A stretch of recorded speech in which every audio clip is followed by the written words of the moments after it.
Halo semuanya, kembali lagi dengan saya Satriadi Putra Santika. Selamat datang di modul kedua kita mengenai Data Preparation for Customer Segmentation. Pada video kali ini, kita akan membahas langkah awal yang sangat penting dalam melakukan segmentasi pelanggan, yaitu Data Preparation. Proses ini adalah sebuah fondasi yang menentukan seberapa sukses analisis yang akan kita lakukan. Jadi, pastikan kalian siap untuk menggali ilmu lebih dalam. Mari kita mulai. Pertama-tama, mari kita lihat apa saja tujuan dari pembelajaran kita di video kali ini. Diharapkan teman-teman semua mampu memahami pentingnya data preparation. Lalu yang kedua, diharapkan teman-teman semua mampu mengetahui langkah-langkah dalam melakukan data preparation di customer segmentation. Dan yang terakhir, diharapkan teman-teman semua mengetahui bagaimana segmentasi pelanggan dapat memberikan manfaat besar dalam mendukung keputusan bisnis.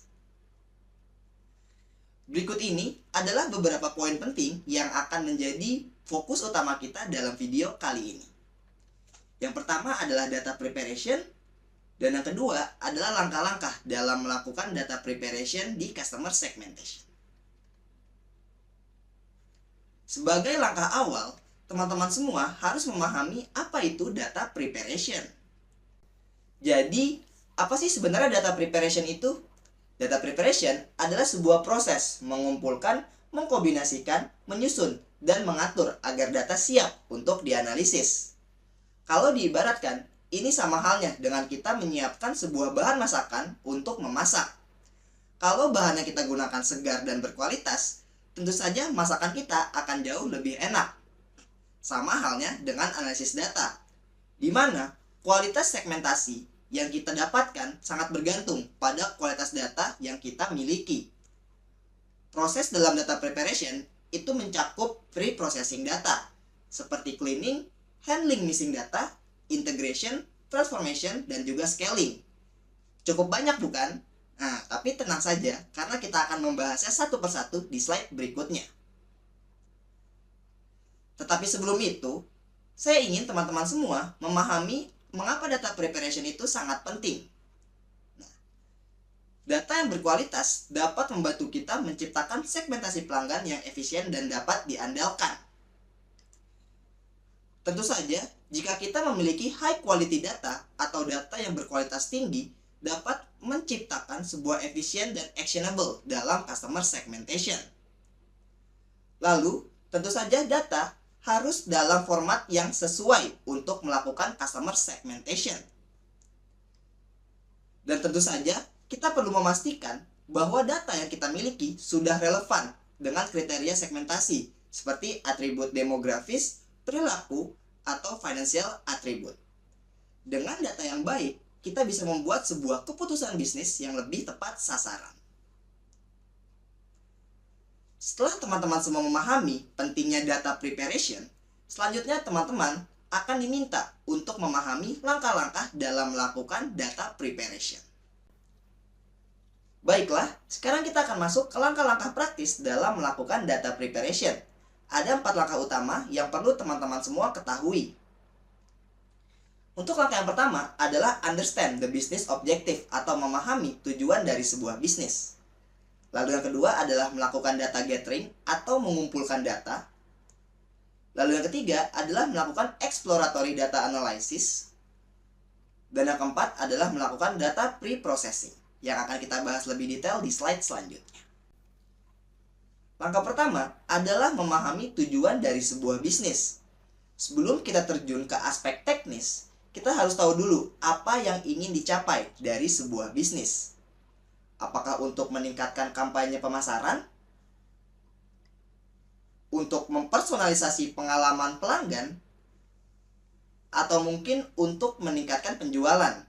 Nah, semua itu harus jelas di awal agar kita dapat mengetahui apa yang perlu kita lakukan di langkah selanjutnya. Langkah selanjutnya adalah melakukan data gathering atau pengumpulan data. Di sini, kita akan mengumpulkan data pelanggan yang relevan, seperti informasi demografis, riwayat pembelian, dan juga data perilaku pelanggan. Kita perlu memastikan bahwa data yang kita kumpulkan itu sudah lengkap dan juga berkualitas, dan tentu saja sesuai dengan tujuan bisnis yang telah didefinisikan.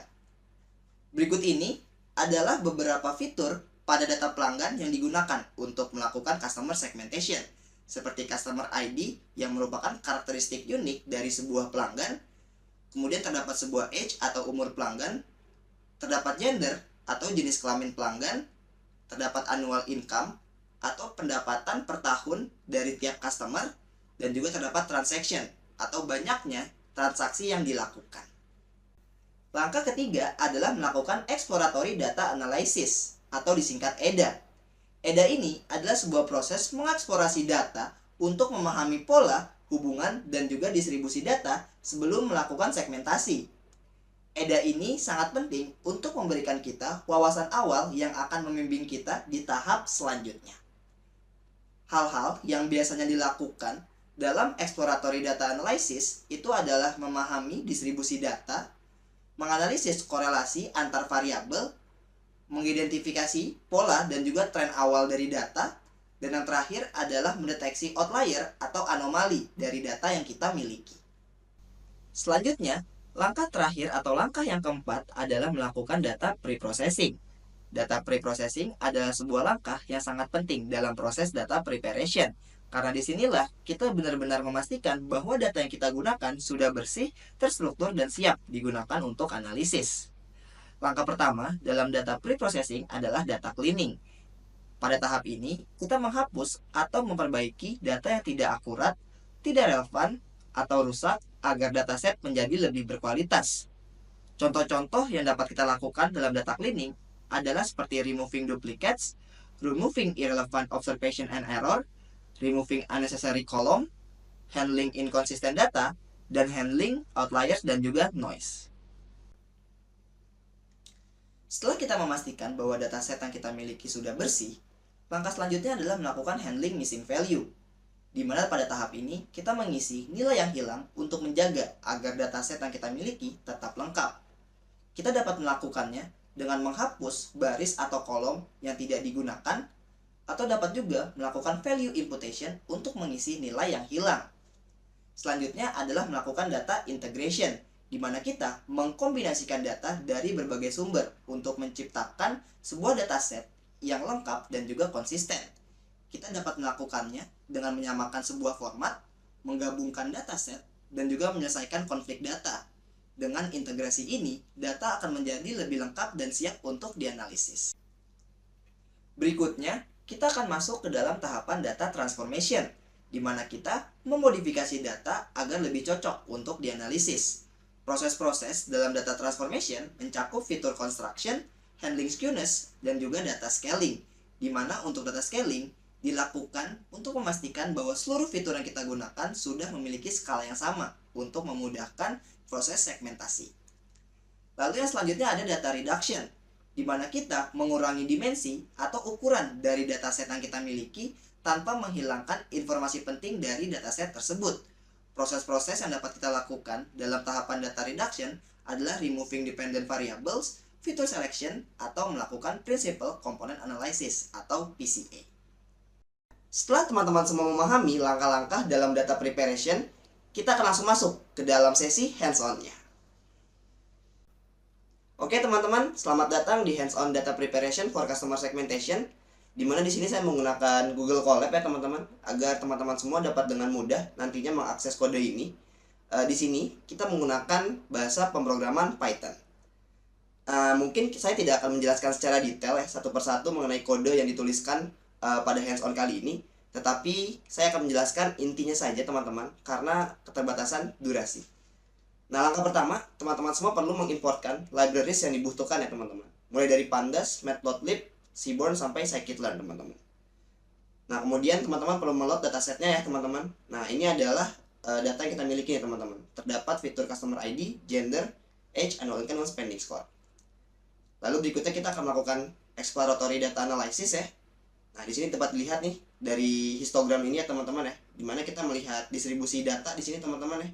Mulai dari gender, age, spending score, annual income. Nah, dimana di sini dapat kita lihat ya bahwa age ini ada umurnya yang lebih dari 100 nih teman-teman. Nah, ini menandakan bahwa terdapat sebuah masalah nih dari dataset yang kita miliki, karena tidak mungkin ya umur lebih dari 100. Nah, nanti kita perlu kita bersihkan. Kemudian di spending score juga sama, sudah didefinisikan bahwa spending score 1 sampai 100, tapi di sini ada yang lebih dari 100 ya teman-teman. Nanti di sini perlu kita bersihkan. Kemudian di sini ada matriks korelasi ya teman-teman ya, melihat hubungan antar fitur ya teman-teman. Di sini kita lihat fiturnya yang paling memiliki tingkat hubungan yang tinggi adalah antara annual income dan juga customer ID nih teman-teman ya. Dapat dilihat di sini. Lalu selanjutnya ini adalah pair plot ya, untuk kita melihat hubungan juga teman-teman antara dua buah fitur. Di sini seperti customer ID dengan annual income ya teman-teman, terlihat polanya tren naik seperti itu. Lalu di sini kita mengecek outlier ya teman-teman, menggunakan box plot, dan titik-titik bulat-bulatan ini nih menandakan itu adalah outlier yang nanti perlu kita hapus. Lalu selanjutnya di sini kita menghapus duplikat data. Lalu di sini kita memastikan konsistensi untuk kolom age dan juga kolom spending score ya teman-teman. Lalu kita hapus juga data yang tidak konsisten. Lalu di sini kita menghapus data yang hilang ya atau missing value. Di sini kita hapus. Lalu di sini kita melakukan cek outlier nih teman-teman. Lalu outlier akan kita hapus. Nah, setelah semua data kita bersih ya teman-teman, kita perlu melakukan standarisasi nih teman-teman, agar data yang kita miliki itu semuanya memiliki skala yang sama, agar mempermudah proses analisis cluster menggunakan K-means teman-teman. Karena kalau misalkan kita menggunakan fitur yang belum di scaling atau belum distandarisasi, hasil analisis cluster kita akan menimbulkan bias. Oke teman-teman, mungkin itu saja yang dapat saya sampaikan di sesi hands-on data preparation for customer segmentation. Kita akan lanjut lagi ke dalam materinya. Baik teman-teman, itu tadi adalah hands-on mengenai data preparation pada dataset customer segmentation untuk sebuah mall. Lalu berikut ini adalah beberapa referensi yang digunakan pada modul kali ini. Referensi yang pertama adalah buku multivariate data analysis. Buku yang kedua adalah kupas tuntas algoritma data mining dan implementasinya menggunakan R. Serta buku yang ketiga adalah data science for marketing analytics.